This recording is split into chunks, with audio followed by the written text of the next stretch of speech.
Assalamualaikum warahmatullahi wabarakatuh. Kami dari kelompok 12 akan memaparkan materi kami tentang regulasi perkawinan di Indonesia. Yang beranggotakan saya sendiri yang bernama Arya Smartisa Saptania dengan NIM akhir 108. Saya Halim Rahmat Tarab dengan akhir NIM 0130. Saya Rizky Aulia Panggabean dengan akhir NIM 019.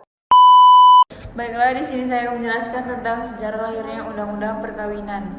Pada tahun 1973, pemerintah menyampaikan RUU kepada Menteri Kehakiman, sehingga pada tahun 1974 terbentuklah Undang-Undang Nomor 1 Tahun 1974 tentang perkawinan. Undang-undang ini telah memenuhi tuntutan masyarakat dan dilaksanakan Kongres Perempuan Indonesia. Namun, Undang-Undang Nomor 1 Tahun 1974 menjelaskan bahwa perkawinan hanya diizinkan apabila pria berumur 19 tahun dan wanita 16 tahun. Ini memiliki diskriminasi terhadap kaum wanita sehingga Undang-Undang Nomor 1 Tahun 1974 direvisi dan lahirlah Undang-Undang Nomor 16 Tahun 2019 yang menjelaskan bahwa perkawinan hanya diizinkan apabila pria dan wanita berumur 19 tahun. Undang-undang perkawinan yang baru mengubah batas minimal menikah laki-laki dan perempuan yang akan menikah minimal di usia 19 tahun. Sebelumnya, batas usia menikah bagi laki-laki ialah 19 tahun dan perempuan 16 tahun. Dengan terbitnya Undang-Undang Nomor 16 Tahun 2019, pemerintah akan menyusun kebijakan nasional dengan memberikan kampanye stop melakukan perkawinan di usia muda. Dari perubahan tersebut terdapat kebijakan pemerintah terutama terhadap perempuan di mana sebelumnya perempuan diperbolehkan untuk melakukan perkawinan di usia 16 tahun. Undang-undang perkawinan merupakan inisiatif pemerintah atau negara yang memiliki tujuan untuk melakukan unifikasi hukum nasional di bidang perkawinan. Tanggapan yang muncul dari berbagai pihak bertujuan untuk menghapus semua pasal-pasal yang bertentangan dengan ajaran-ajaran Islam.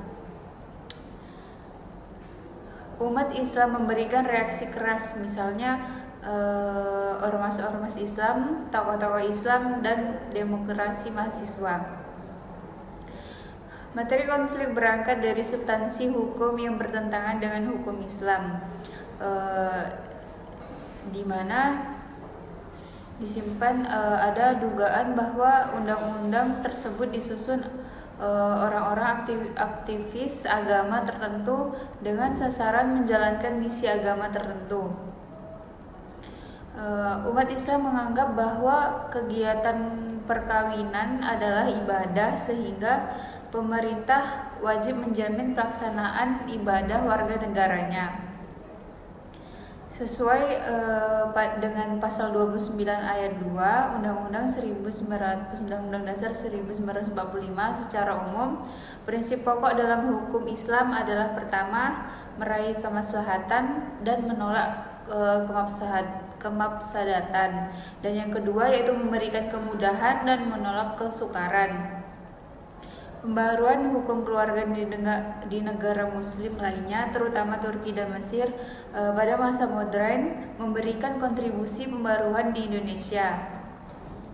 Usaha pembaruan ini diawali pada tahun 1960, yang mana menghasilkan Undang-Undang Nomor 1 Tahun 1974, kemunculan Undang-Undang Nomor 1 Tahun 1974 dilatar belakangi oleh 4 tujuan.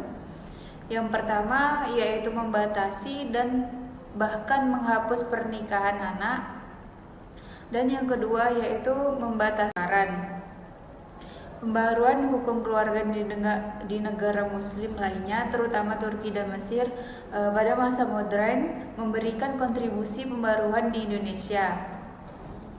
Usaha pembaruan ini diawali pada tahun 1960, yang mana menghasilkan Undang-Undang Nomor 1 Tahun 1974, kemunculan Undang-Undang Nomor 1 Tahun 1974 dilatar belakangi oleh 4 tujuan. Yang pertama yaitu membatasi dan bahkan menghapus pernikahan anak. Dan yang kedua yaitu membatasi poligami. Yang ketiga membatasi hak sepihak dari talak atau talak semena-mena, dan yang keempat membangun persamaan hukum untuk suami dan istri.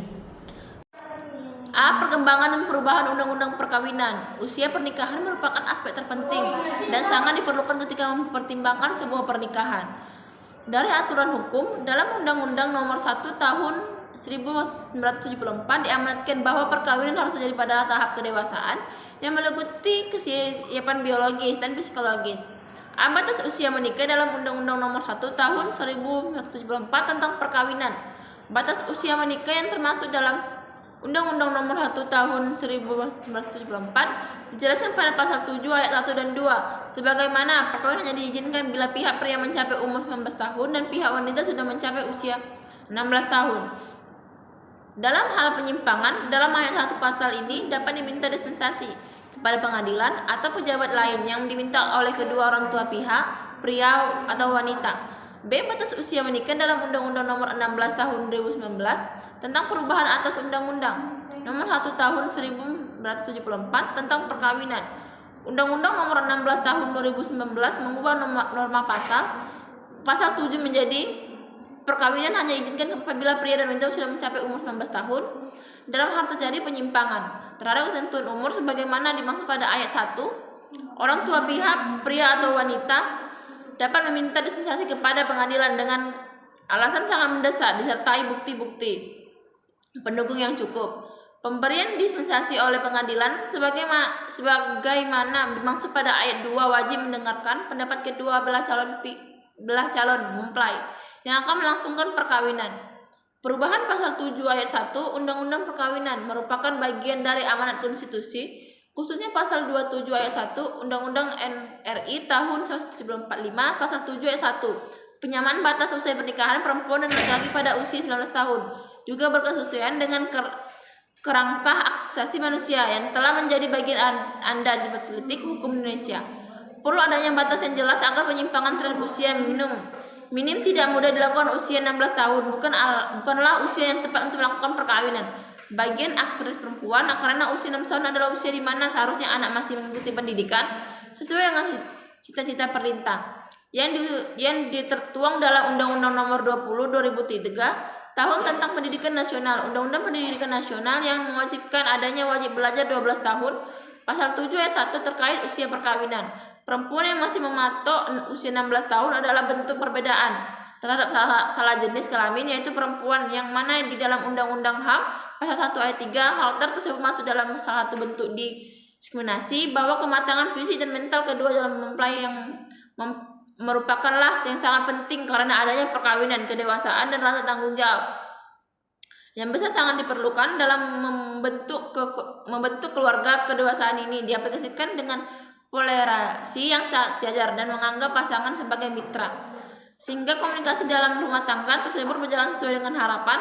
Prinsip kematangan calon mempelai juga dimaksudkan bahwa calon suami istri harus telah matang jasmani dan rohani untuk melangsungkan perkawinan agar dapat memenuhi tujuan luhur dari perkawinan. Pasal 7 ayat 2 Undang-Undang Perkawinan mengatur tentang dispensasi perkawinan di bawah usia minim yang dapat diminta kepada pengadilan atau pejabat lainnya oleh orang tua pihak pria atau pihak wanita. Pasal ini pelindung pertegas dan dipastikan agar tidak digunakan sebagai alasan oleh kedua pihak.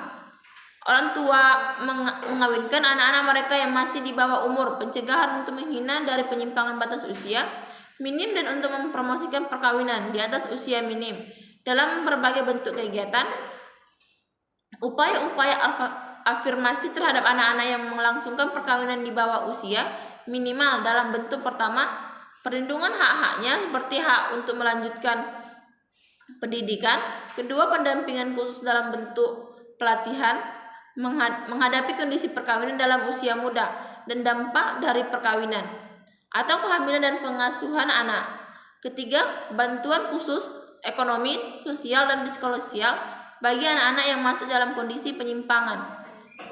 Usia pernikahan perubahan pasal 7 ayat 2 berkesesuaian dengan upaya untuk mempromosikan, melindungi, dan memenuhi hak-hak anak.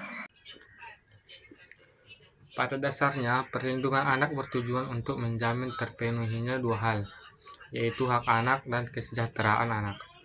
Apapun perbuatan yang dilakukan oleh orang tua atau para pihak yang terlibat dengan anak harus memperhatikan dua tujuan tersebut dengan didasarkan pada kepentingan terbaik bagi anak.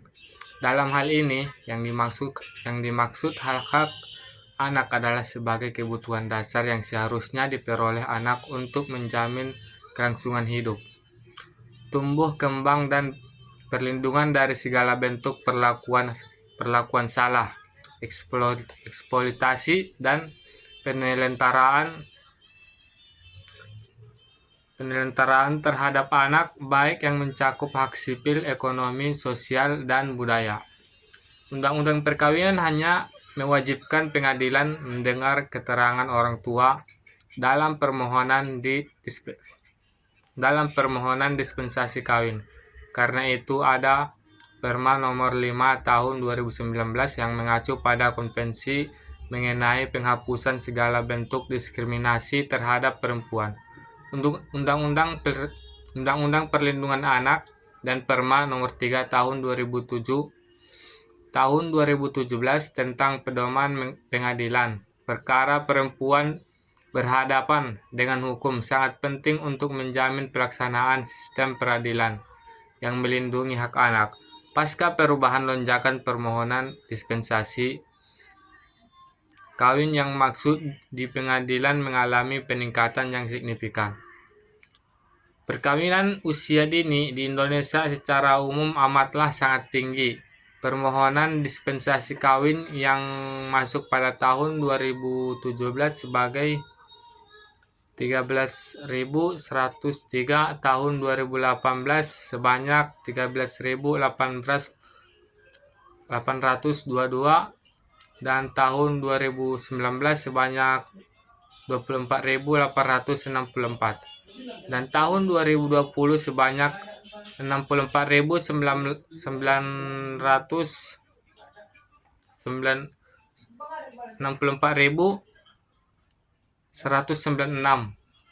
Peningkatan permohonan di dispensasi kawin yang sangat tinggi termaksud tidak semata dipengaruhi oleh perubahan batas usia perkawinan, tetapi sebagai tolok ukur bukan pada angka batas usia yang ditetapkan oleh undang-undang. Tanpa perubahan usia pada undang-undang tersebut, perkawinan usia dini di Indonesia tergolong sangat tinggi. Lonjakan dispensasi pernikahan ini disebabkan berbagai faktor. Pertama, karena adanya peraturan yang menjadi celah setelah adanya perubahan Undang-Undang Perkawinan Nomor 16 Tahun 2019 yang mulai berlaku 15 Oktober 2019. Undang-undang ini menuntut soal dispensasi pernikahan atau hak menikah meskipun belum berusia 19 tahun. Pasal 7 ayat 2 terdapat penyimpangan pasal 7 ayat 1 dapat diberikan dengan alasan dengan mendesak. Yang dimaksud alasan sangat mendesak pada penjelasan pasal tersebut adalah keadaan tidak ada pilihan lain dan sangat terpaksa harus dilangsungkan perkawinan. Tidak cukup di situ. Untuk menguatkan maksud alasan sangat mendesak adalah diperlukan bukti-bukti pendukung yang cukup. Maksud dari bukti-bukti pendukung yang cukup adalah surat keterangan yang membuktikan bahwa usia mempelai masih di bawah ketentuan undang-undang dan surat keterangan dari tenaga kesehatan yang mendukung pernyataan orang tua bahwa perkawinan tersebut sangat mendesak untuk dilaksanakan. Dan inilah yang menjadi celah hukum untuk diajukannya permohonan dispensasi kawin kepada pengadilan. Pemberian dispensasi oleh pengadilan berdasarkan pada semangat pencegahan perkawinan anak. pertimbangan moral, agama, adat, dan budaya. Aspek psikologis, aspek kesehatan, dan dampak yang ditimbulkan bila melihat alasan-alasan diajukannya dispensasi kawin di setiap pengadilan pada umumnya hampir sama. Di antaranya yang pertama, kedua calon pengantin telah lama menjalin hubungan asmara dan saling mencintai. Yang kedua, takut terjerumus hubungan bebas karena anak calon pengantin tersebut sudah sering keluar jalan berduaan. Yang ketiga, takut melanggar norma sosial atau adat di mana pada setiap daerah memiliki norma sosial ada yang berbeda-beda. Dan yang keempat, takut melanggar norma agama yang secara tegas mengharamkan jalinan kasih sayang tanpa ikatan yang sah. Dan yang kelima, kedua calon pengantin telah melakukan hubungan badan yang belum terikat perkawinan yang sah. Dan yang keenam, calon pengantin perempuan telah hamil. Baiklah, sekian dari materi yang kami sampaikan. Kurang dan lebihnya kami mohon maaf jika ada kesalahan dari penyampaian kata-kata. Kami mohon maaf. Terima kasih. Wassalamualaikum warahmatullahi wabarakatuh.